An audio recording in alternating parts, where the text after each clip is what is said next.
him without wanting to be callous and recognizing that even if every person that I know within their family has dealt with somebody that has drugs and alcohol problems, definitely in my family. Like, please do not, I would never mock somebody that's suffering with alcoholism or suffering with drug problems, because it's really sad how a lot of people came across their addictions. Like, some people were just like, hey, I need a pill because I had pain in my back, and the next thing you know, they're popping pills and getting them off of the street. Like, we have a big pharma issue, and I'm not at all like mocking what happened to Liam Payne. It's actually a very serious thing, and they have now revealed, the press has revealed, that he had pink cocaine in his system at the time of his death. And I want to slow this down for you because this pink cocaine keeps coming up, okay? Now, we had covered this on our show a while ago. So what's come up now is that his initial toxicology report revealed that he had all sorts of drugs in his system, which we were expecting, obviously, given the state of his hotel room and a lot of drug paraphernalia that we saw on the desk. But we were not expecting to hear pink cocaine, and that's according to a report from ABC News on Monday, which cited multiple sources.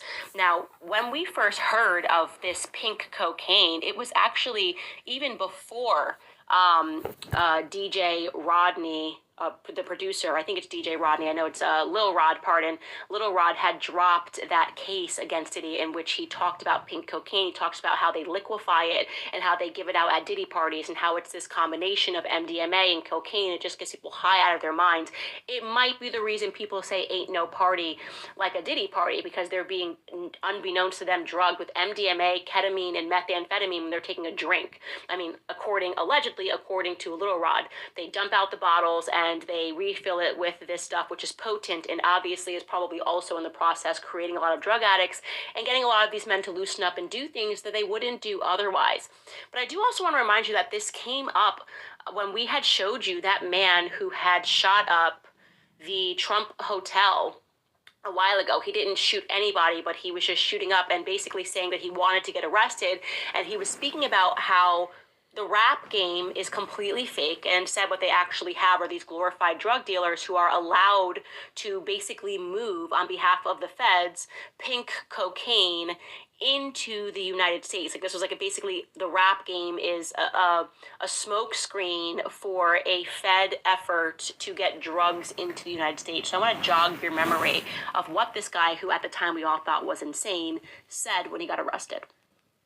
The hip-hop agenda is an agenda to move drugs all over the United States. You need to import DEA. They move all the dope.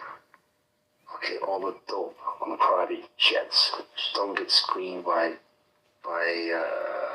customs, by dealer inside the United States. Okay, they move what's called high-grade powder MDMA, they move cocaine, and they move liquid cocaine in the bottles too. Okay, so they put the liquid cocaine in the bottles and they move it. I've seen the liquid cocaine, I've tried it myself, having sex with Diddy and Cassie. Okay, it's not good. He drinks all the time. Alright, he calls it GG, but it's liquid cocaine.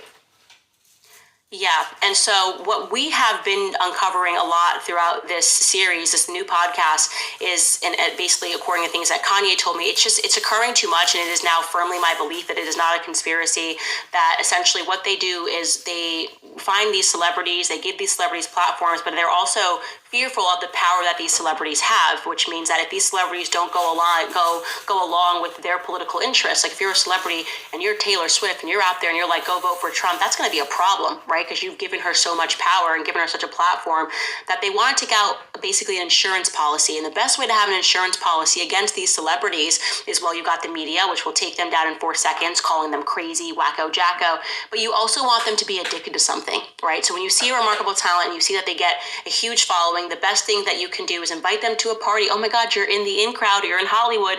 Why don't you come to a Diddy party? Why don't you come to a Jay-Z, Beyonce party? Why don't you come to, and you're like, oh my gosh, I'm getting invited to one of these parties. And then these people are being introduced to drugs. And I've heard this, by the way, I could name the person that has these parties. There's like a Diddy character who is in London, who hosts every after party at the BAFTA. I'm not going to name him, but this is everywhere. So you get these young artists, and the next thing you know, they're completely wacky and kooky, and they're out of their mind drugged. And when I look at the Liam Payne story, I see that.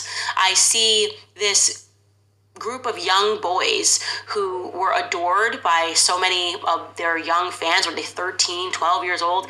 And then what happened is they all became very complicated, right? And, I know Zayn Malik spoke out about his depression.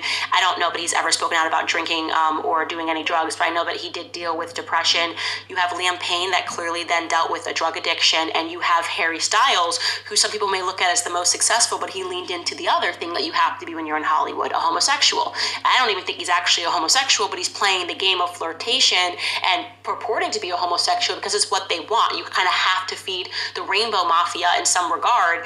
And so when I see what's happened to Liam, and I see all of these stars that keep falling, I don't think it's just because, oh, well, when they get money, they just want to do drugs. I think they have handlers, like Kanye said, that try to get them addicted to drugs. I think you have people like Bobby who get Whitney addicted to crack cocaine. I think you have people like that doctor who, gave Michael Jackson more and more of that drug to make him feel at ease because he said that he couldn't sleep. And I'm putting this out there. This is my belief. I don't care if you guys think it's a conspiracy. I actually know that most people who watch this show are recognizing that Hollywood is a very sinister place, and if you don't comply with the things that they want you to comply with, you will end up like Britney Spears, who was, most people have believed in a conspiracy that she was cloned. She wasn't. Britney Spears, what you are looking at is what happens when you are put on lithium, when you are your brain is being sustained on lithium for years. There's no coming back from that, and they know that, and they put her on that anyways, and that's exactly what they tried to do to Kanye, but he got away.